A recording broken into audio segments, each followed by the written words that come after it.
if you remember what happened last time, we got visited by a shadowy ghost. Oh, alright, I'll show the chapter function. Let's go to the main menu. So, if you do click on new game, it gives you a little chapter thing. There's 1 or 2. That's a nice feature. I like that. I like it when mods do this. This is very useful. So I was like, this is a good thing to have. Let me load my progress. A nice thing to have. I'm definitely going to consider adding it to our mod, since our mod is also planning to be in chapters. I'm considering, I wanted to figure out how to do like a chapter layout thing, so... I'm glad, it's nice to know that it's like this mod and Fruits has shown me that it is possible to do that, and that's very useful. But yeah. So yeah, last time we got visited by a shadowy ghost man.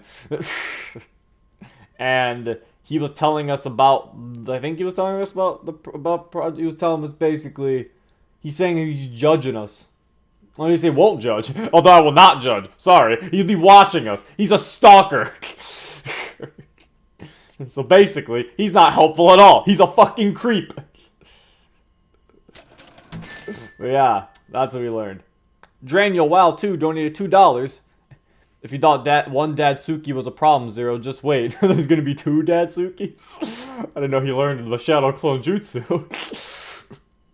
An ancient technique. Thank you for the $2, I appreciate it. Alright, let us proceed.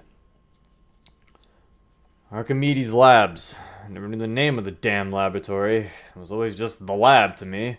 But the day Joshua brought us down there, he revealed its official title. Archimedes Labs. Just like the entity it told me, I can't decide if it was real or not still. Maybe it was just a coincidence. Maybe I heard the name in passing and subconsciously buried it. The lab turned out to be under another part of the facility that we hadn't seen yet either, referred to as the Institution. Apparently, that was where we would be spending most of our time. The first day Joshua's brought us down to the labs, we'd been taken to the main research center in order to meet the main staff. Before we post you, Rainer and I wanted to introduce you to the head staff on the project. He slides the card through the keypad and the metal's door slides open. Inside, we find a bunch of busy people in lab coats, hustling and bustling around the area. Joshua leads us through them in order to find 2 individuals in particular at the other end of the lab. Both are middle-aged men working away. One, who is slightly taller and with thinner framed glasses than the other, is reading some notes. The other works diligently on a nearby computer. He looks familiar. As we approach, the taller doctor thinly smiles at Joshua. Dr. Shirai? Oh my god! There is another dad! They've cloned! What a twist! They've cloned. No, they can't clone. They don't look the same. This is Datsuki from another dimension. It all makes sense. That's the canon Datsuki of this mod. I figured. By giving him the name that Summer Hope gave him, I figured he was the canon Datsuki. That's the Summer Hope Datsuki I mentioned. That's cool. I mean, he was one of my favorite Datsukis, so I'm glad that Summer Hope Datsuki's here. He was the one who was kind of an asshole, but you know what? He at least knew he was an asshole and tried to redeem himself. Mr. Holton, to what do I owe the pleasure? Joshua nods to us and introduces us.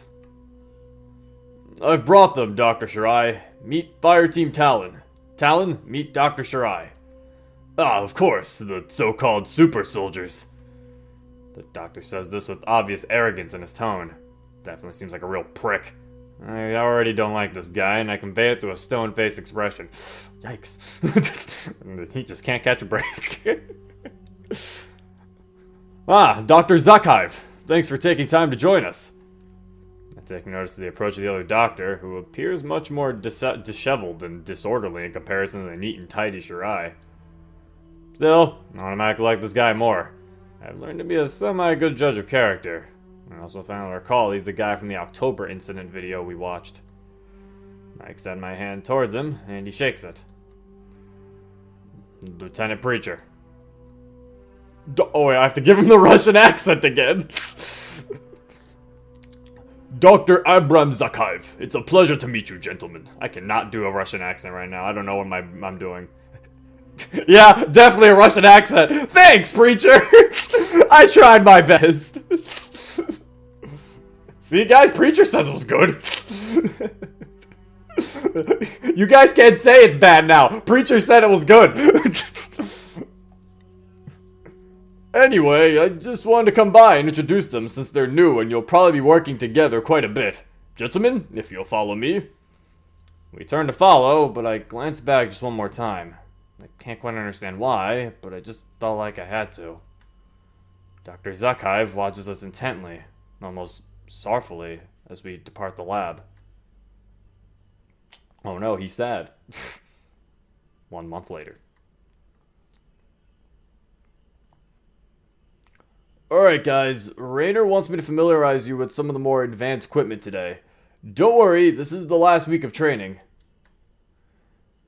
You guys have been great the past month, learning everything quick as hell. We'd been touring and familiarizing ourselves with the labs during the period of our training. Learning the layout and becoming familiar with the staff here was obviously important. We'd learned a lot over the past month. Correct tactics when engaging a psychic, proper containment procedures, the works. Oh wait, fuck! Why did I skip before I read that? Wait. Now Josh was getting us familiar with some of the new equipment we'll have. He holds out his hand towards us, showing some oval-shaped metal device. It's obviously a grenade of some sort, just not like any I've ever seen.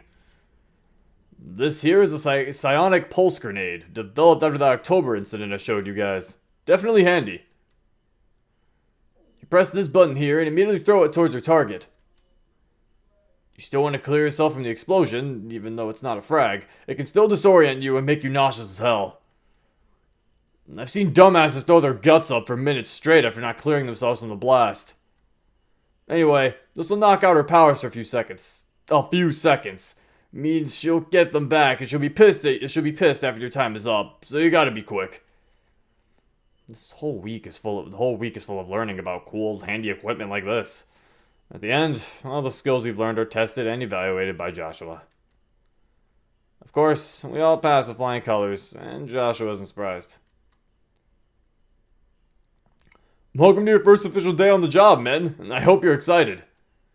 Joshua's not so subtle sarcasm doesn't evade me, and my men don't seem quite so amused either. I think it's time that we take you on up to the institution. I've been curious to learn more about the so-called institution. My men and I have been trading theories and assumptions for the past month or so on the topic. Obviously, it contained these dangerous subjects, but the institution was an odd title for such a structure. Let's go then. Follow me, boys. Motioning his hand forward, he led us through the underground portion of the facility and towards a small part we hadn't been introduced to yet. We came to a metal door, identical to the ones littered around the underground complex, with a keypad. Above the door, the words Complex 9A Institution are legible. Joshua slides the key card through, and the door yields to reveal a stairwell leading up. We continue to follow Joshua as we climb the stairwell, which seems to go on and on forever.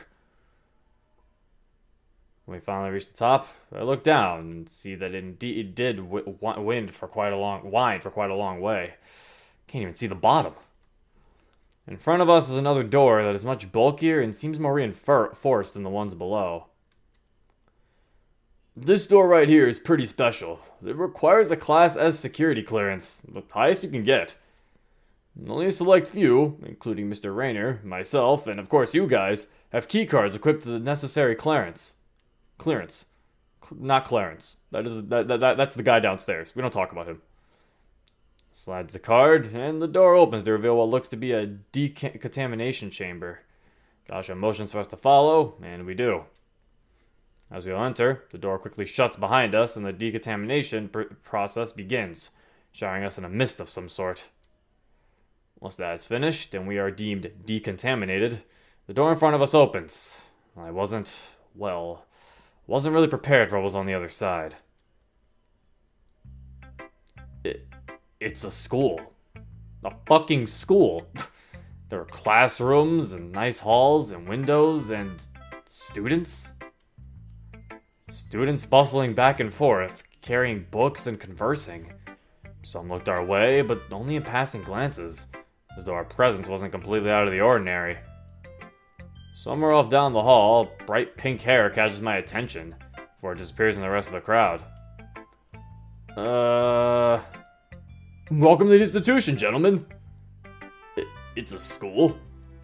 Yes, sir. Every single student you see here is a subject. Diablo says in the classroom, then, oh shit, I was joking, I didn't expect that to actually happen. I had a feeling it was gonna be a fucking school. I'm beyond confused.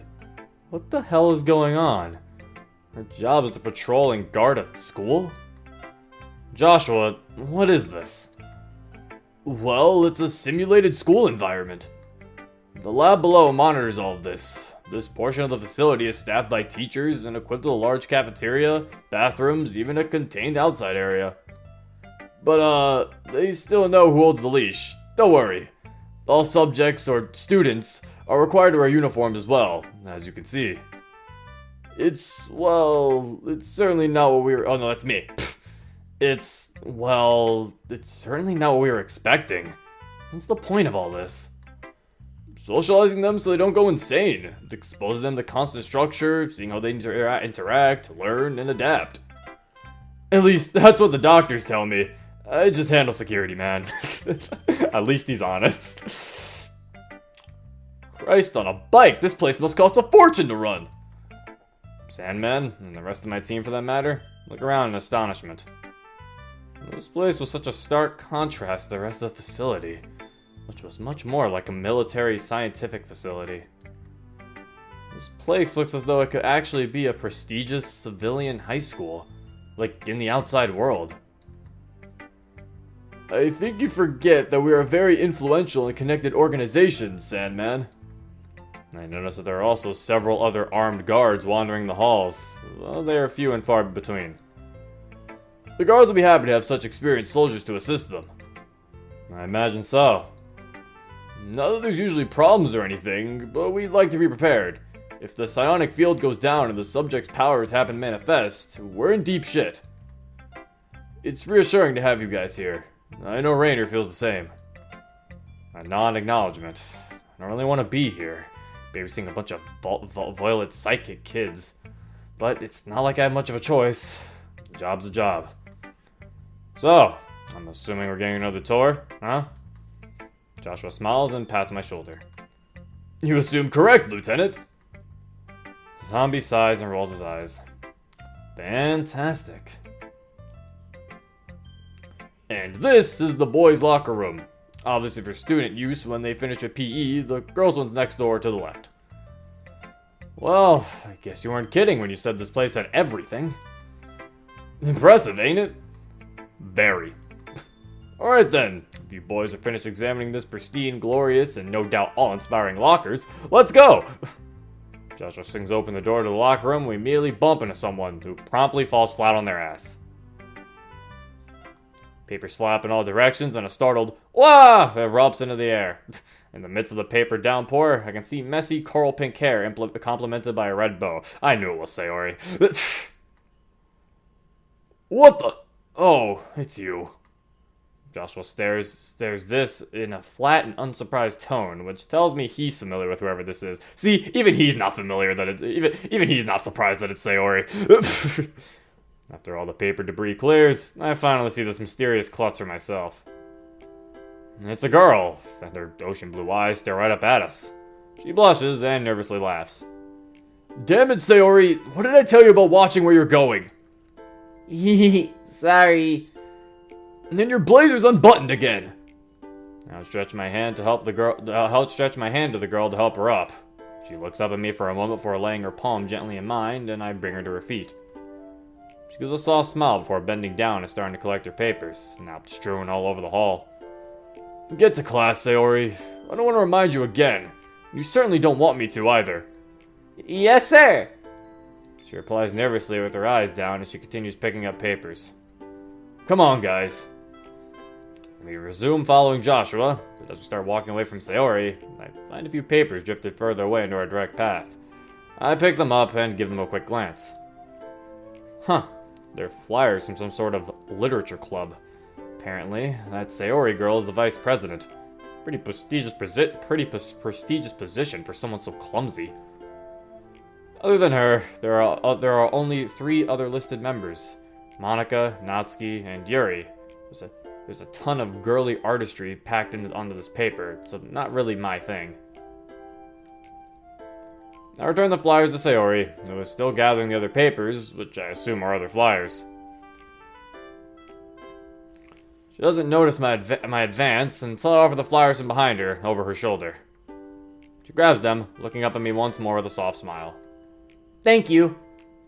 I nod before returning to Joshua and my team. Blue Demo says, Josh says, damn it, Sayori, just like Zero does. Damn it, Sayori! Sometimes you always just gotta damn it, sometimes you just always have to damn it, Sayori. Damn it, Sayori. Yeah, it's the usual. And here I was thinking you're just a tin soldier. Let's keep going. As you wish, your highness. Joshua does a mocking bow to compliment this before leading us down the hall. Suddenly, a question springs to mind. So, students have clubs and stuff here? Yeah, it honestly is not that much different than any other school. Save for, well, you know. Yeah. But yeah, Sayori's the vice president of one of the not-so-popular clubs here. Some kind of book club or something. I don't really keep up to date with all the extracurricular shit. That's what the eggheads downstairs are for. Fair enough. So where's the book club? I was just curious, in all honesty. We'd swept through almost the entire school at this point, so I figured it would have had to be one of the classrooms I've already been to. Upstairs, where a lot of the third-year classes are. We went by it. They usually host it after school hours have ended. Where do they go after school hours? If they have testing to undergo it for any reason, they'll go down to the labs. If not, they often just stick to their dorms, which are in a wing connected to the institution. We've got some pretty advanced surveillance technology here,